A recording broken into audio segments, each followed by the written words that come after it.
buildings across the province and joins them in celebrating International Year of Volunteers. Sharing information, ideas, and points of view. This is Rogers Television, York.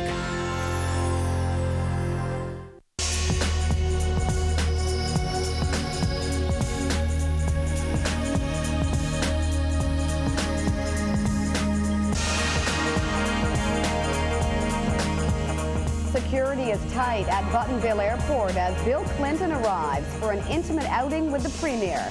Keeping an eye out for any signs of the West Nile virus here in York Region and getting bugged out in Stouffville.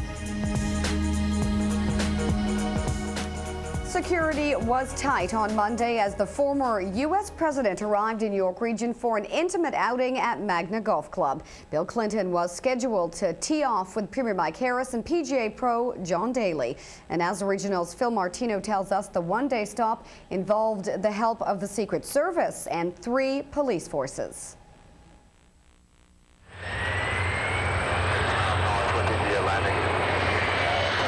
The Magna International jet carrying Bill Clinton touched down at Buttonville Airport at about 12:45 p.m. Monday. Among those on board with the ex-U.S. president was Magna owner Frank Stronach's daughter Belinda. Security was extremely tight for Clinton's visit to Magna International. He was quickly whisked into a black Lincoln for the journey to Aurora, accompanied by a slew of Secret Service and police cars and motorcycles. About 20 to 30 officers, including members from the RCMP, the OPP, and York Regional Police, joined forces to provide security for the outing, described as a private visit by tight-lipped Magna officials.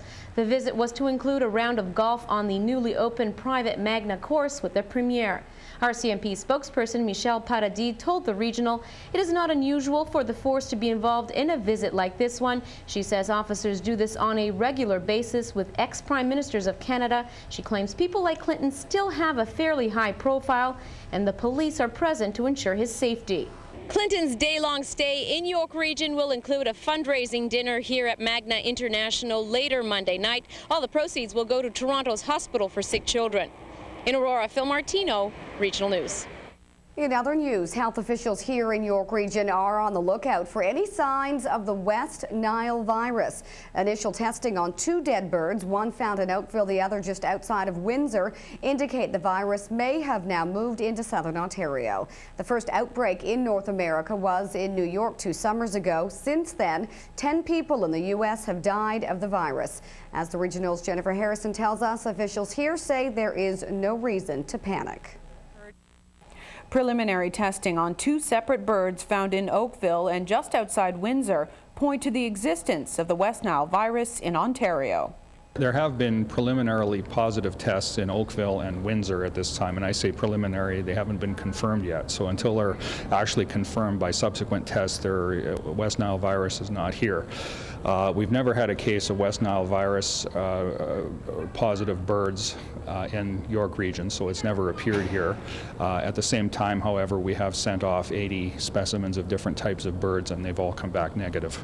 Herrick says if the bird testing comes back positive for the West Nile, those jurisdictions will work along with York Region on contingency plans. And residents are asked to keep a close eye out for dead birds like crows, ravens, magpies, blue jays and gray jays, as well as raptorial birds. The disease is spread, though, through mosquitoes that have fed on the blood of birds that carry the virus. Dr. Herrick says the risk of coming into contact with the West Nile virus is minimal. But to limit your exposure, he suggests minimizing your time outdoors during the evening hours, wearing long-sleeve shirts, pants and shoes and socks, and an insect repellent that contains DEET. And of course, they can take precautions around the home to prevent mosquito breeding grounds, and these would be such things as emptying all sources of standing water like old tires or bird baths. They should have the water changed or even emptied if necessary.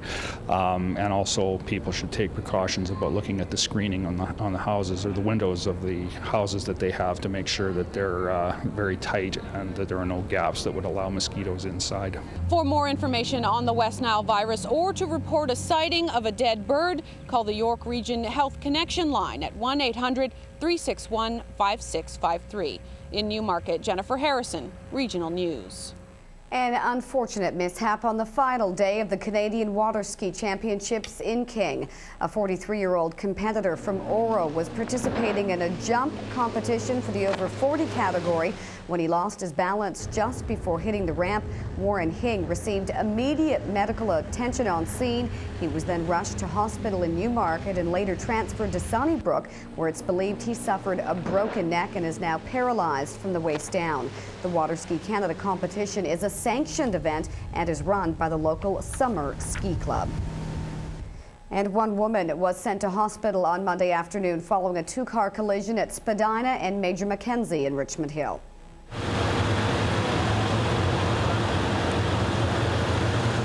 The accident happened just east of the new Walmart on Major Mackenzie, and police say charges are pending. The victim, which was the driver of the white car, suffered minor injuries and was taken to Markham Stouffville Hospital for observation. And a 22-year-old female has been arrested in connection with a weekend bank heist. Police were called to the TD Canada Trust branch on Friday afternoon after a woman passed a note to a teller. It indicated she had a gun and demanded money. The teller complied and handed cash over to the suspect, who then fled the bank through the front door. She was last seen running on Church Avenue. On Sunday, police made an arrest charging Melissa Nielsen with robbery and breach of probation. Well, finally, some good news for lawns and gardens in the south end of York Region. With the rainfall over the past few days, the water ban in Vaughan, Markham and Richmond Hill has now been lifted. But even with the recent soaking, the ban is still in place to the north in Newmarket, Aurora and East Gwillimbury. Officials say water levels in the groundwater aquifer remain a concern. Residents and businesses in northern York Region are still being asked to hold off on watering their lawns and washing their cars and driveways. The region will be taking a look at the water levels again by the end of the week. Meanwhile, the recent rainfall also means officials have reopened the York Regional Forest. It was closed for 5 days last week after the extremely dry conditions forced the closure of all 18 forest tracts. But heavy rain, not enough to dampen the spirits of those fighting to save the Oak Ridges moraine. A group of dedicated hikers made the trip from Eaton Hall to Mary Lake on Sunday, drawing attention to the government's latest development proposal. The latest announcement of allowing 50%, half of the moraine, to be developed with homes and aggregate mining and golf courses is really a disastrous announcement. It's not acceptable. I'm asking people to reject it and to fight for a real protective shield for the moraine. Our cities are growing, things are changing. There will be changes, it's not going to remain exactly as it is, but we have to be really careful and we have to learn as much as we can about it, about what affects it, what ruins it, what can preserve it, and sort of carry on in that proper manner. Bill Roberts of the Oak Ridges Trail Association also made the hike to show that his group supports saving the moraine and adding more trails. People need to have a place to get out there and walk to enjoy nature. And if we don't keep our trails going and develop more trails, we'll pretty fairly soon we blacktop all over the place. Meantime, Cole began a 4-day hike on Monday from Port Perry to Caledon. So please. And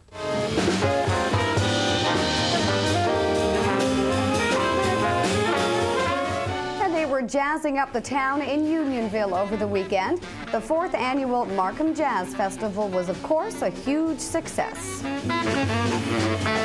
And starting off, the Trillium Jazz Band opened things up at 12 noon. In the background, you can probably hear the Don Thompson Nonette, which is our second band for the afternoon. And there are 4 other bands coming in right after this. Other artists included Tracy Wilkins, Sam Rivers, and Michael Pickett. Festivities kicked off on Friday night at the Markham Theatre. They were also held at Too Good Pond Park on Saturday and played at various restaurants around town on Saturday night.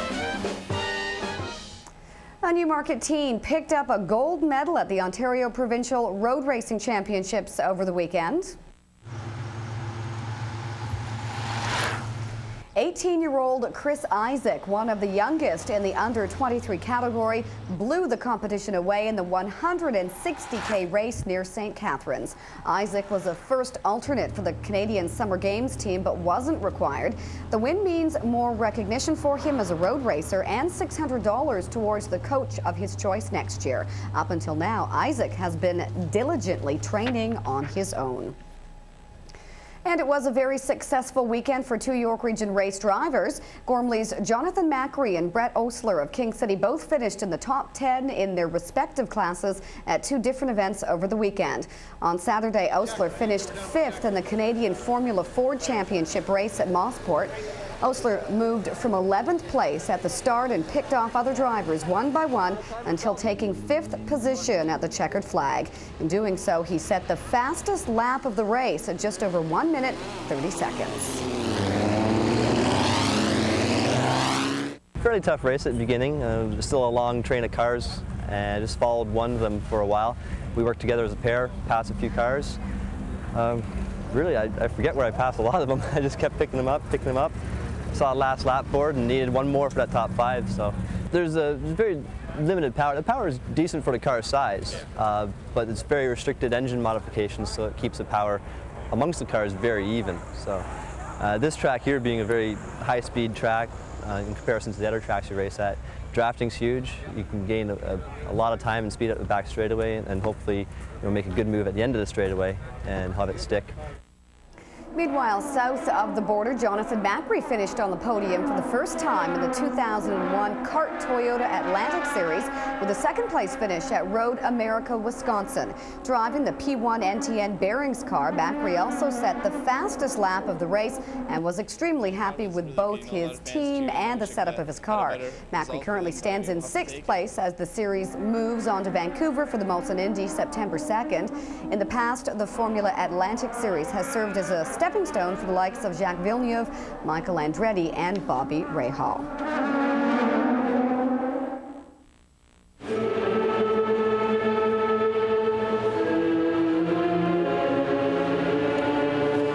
And from the road onto the ice, more than 660 skaters from across Canada and the world competed at Summer Skate 2001 in Thornhill this weekend. The event gives skaters a chance to see what kind of reaction their new routines get from both the judges and the audience. We've got skaters that are going on to Oberstdorf, Germany at the beginning of September, and we've got some skaters going to France around the same time. So they want to see that they're ready and prepared. And reigning Canadian ladies champ Jennifer Robinson gave a solid performance.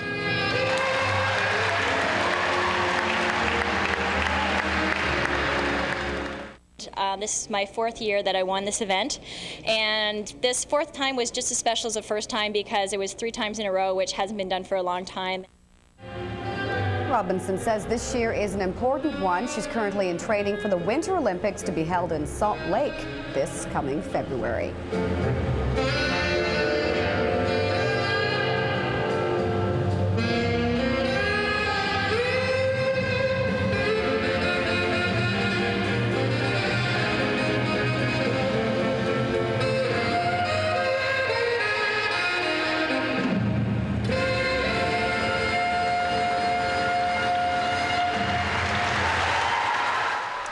A bunch of bugs invaded Stouffville, a celebration of Lake Simcoe and a pesticide-free golf course. The Regional's Rhonda Weber has all of this and much more now in the weekend wrap-up. So we're going to do a blue ticket first. Show them your bugs. Volkswagen, Audis, and Porsches from all over Canada and the U.S. drove into Stouffville this weekend for the Great Canadian Bug Show. The Stouffville Country Market featured 300 vehicles, showing off their shine, parts, and VW paraphernalia. It's a chance for Volkswagen owners to get together, show off their cars. With a Volkswagen, it's a lifestyle. It's not just a car to us. You buy into the whole lifestyle. The VW event, which is one of Canada's largest, attracted thousands of people. And from bugs to boats. We also want to make sure that you The Briars Inn and Country Club celebrated Lake Simcoe Sunday. The event featured the launch of a paddling guide and safe kayaking demonstrations to promote and raise awareness for the conservation efforts of the lake. As most people on Lake Simcoe know, whether you're a cottager, a kayaker, a full-time resident, Lake Simcoe is suffering from excessive algae and weeds growing on the lake. And as I say, it's going to take about $2 million a year for the next 10 years to solve that problem. So people are here today because they care about the lake. Proceeds from the book launch, raffle, and barbecue were donated to the Lake Simcoe Region Conservation Foundation. We'll have the whole hole dug. Georgina's mayor was also celebrating Lake Simcoe along the shores of Willow Beach in Georgina in a tree planting ceremony. I think we all know what the problem is now, and it's phosphorus loading. We all know what the sources are. The important thing is that individual people must realize that they can take individual action that makes a difference. If you stop fertilizing your lawn, if you don't wash your car in your driveway, if you start watching the pesticides that you're using, you can actually make a difference. And testing a clean green in Stouffville. Bruce's Mill Driving Range opened their doors for a day of golf competition, demonstrations, and free clinics on their environmentally friendly green. We use different type grasses that protect against grub infestation, for example, or try and keep down some of the weeds, and we'll actually weed the grass ourselves rather than having to spray it down. Bruce's Mill Driving Range hopes to one day act as a demonstration site to other golf course operators.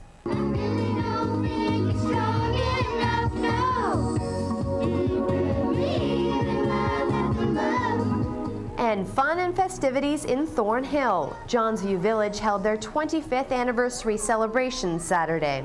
Well, Johnsview is the largest townhouse corporation in Canada, and 25 years I think is quite spectacular, so we wanted to make something special for our community.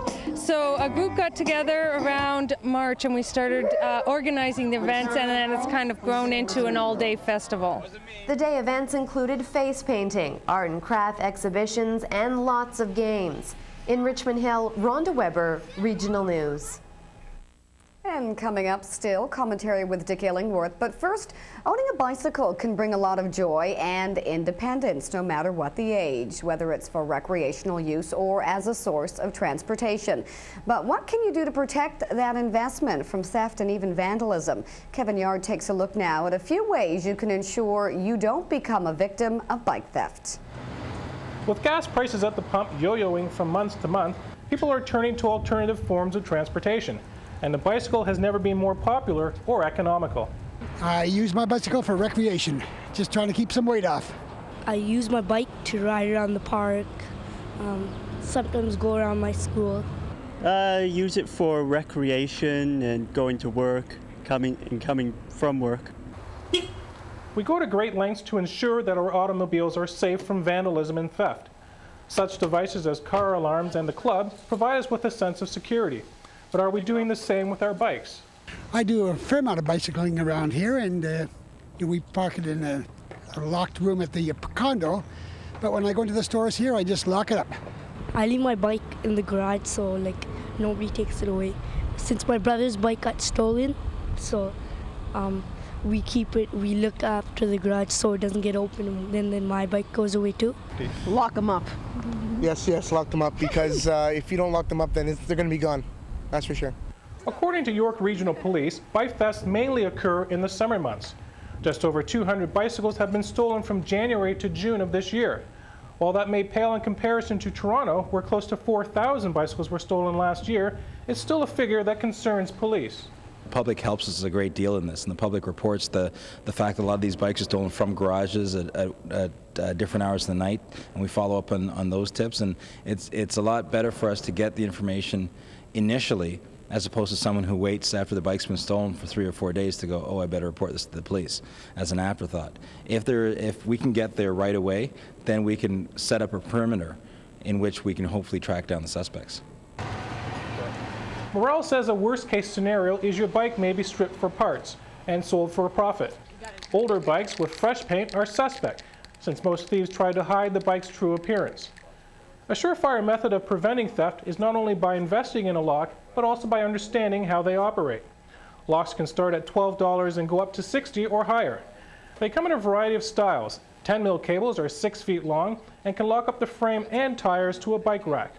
And U-locks are very high security as well. Some locks even come with a $500 to $1,000 guarantee. So what's the best way to effectively lock up your bike? Sean Menard of Cyclepath demonstrates. Now I'm just going to show you how to lock up your bike.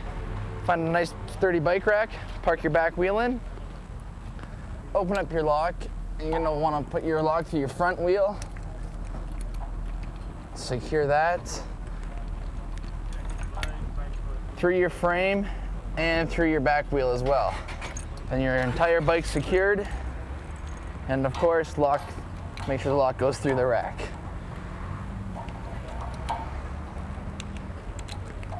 After the lock's in, make sure it's on good and tight, and you're all set, and that's how you lock your bike. The York Regional Police have a bike identification program whereby the general public can register their bikes with them. And in the event that your bike is stolen or recovered, they'll know who the bike belongs to. In Markham, Kevin Yard, Regional News. Local artists, upcoming shows, one-of-a-kind designs. Tune into Art File Tuesdays on the Regional News for the latest in arts and crafts. We cover the region searching for new and unique ideas. If you're a local artist or having an upcoming show or sale, let us know. We'd love to show off your work. Call 905-780-7219 or email at jarmstr2@rci.rogers.com. Alan Foster is standing by with Nature Notes, but first with his commentary, our Dick Illingworth.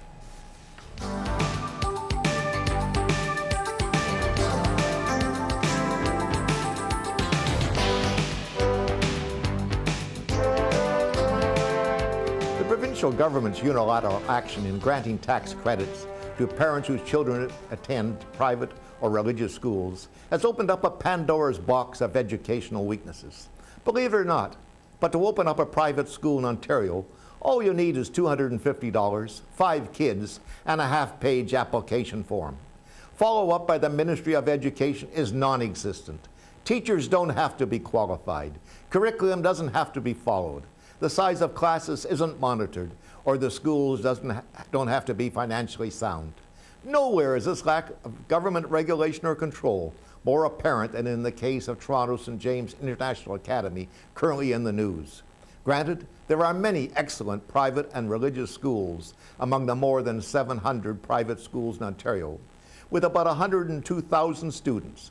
Unless the parent has an intimate knowledge of the school, they and their children are entirely on their own.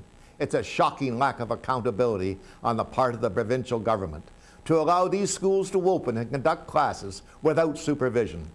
This is doubly observed by the tax credit scheme that will see some $300 million of taxpayers' cash handed over to parents who have enrolled their children in private schools. It's spending money without any accountability.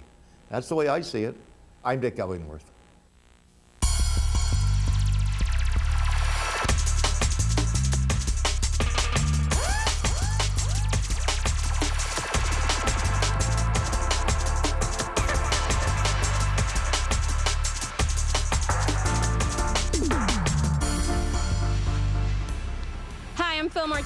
I'm Ronan Keating. Tune into Live. Fridays on Rogers TV. We have an interesting visitor from Mexico every year at the Cartwright Center, and this is the monarch butterfly. Monarch because it's so beautifully adorned with its orange and black colors. They actually are raised here at the Cartwright Center. They live on milkweed all summer, and then they emerge, and this time of year you'll see the adults going around sucking up nectar that has sugar in it. That's their food. And pretty soon, later on, they'll start south and they'll fly all the way back to Mexico where they came from. Now, it takes one generation to go back. It's taken 3 or 4 generations to get all the way up here. They're truly incredible insects. This is Nature Notes. I'm Alan Foster. For more information, check out our webpage.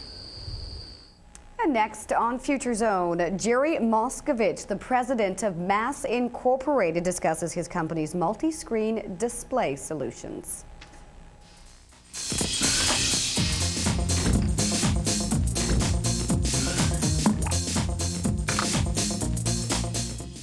We used to be in the product development business, and then we started manufacturing and developing multi-screens, and we've gone completely into the multi-screen business. So we design and manufacture all the product here in Toronto, and most of our client base at the moment is in the U.S.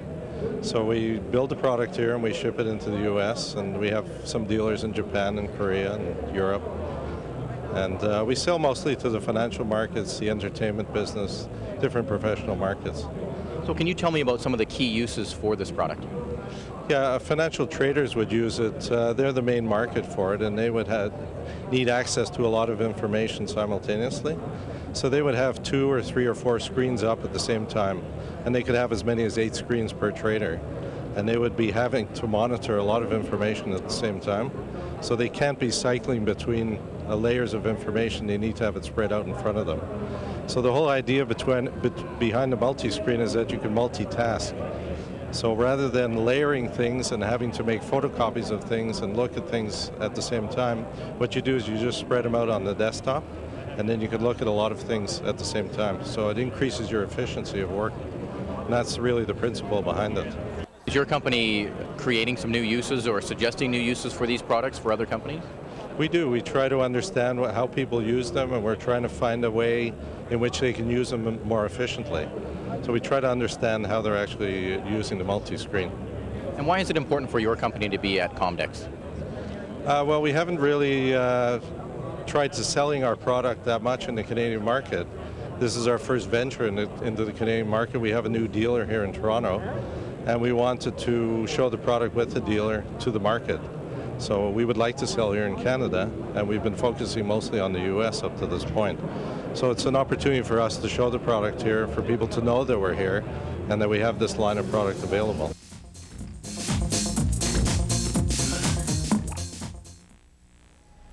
And that is it for the news. Thanks for watching. I'm Jennifer Buchanan. We'll see you back here again tomorrow.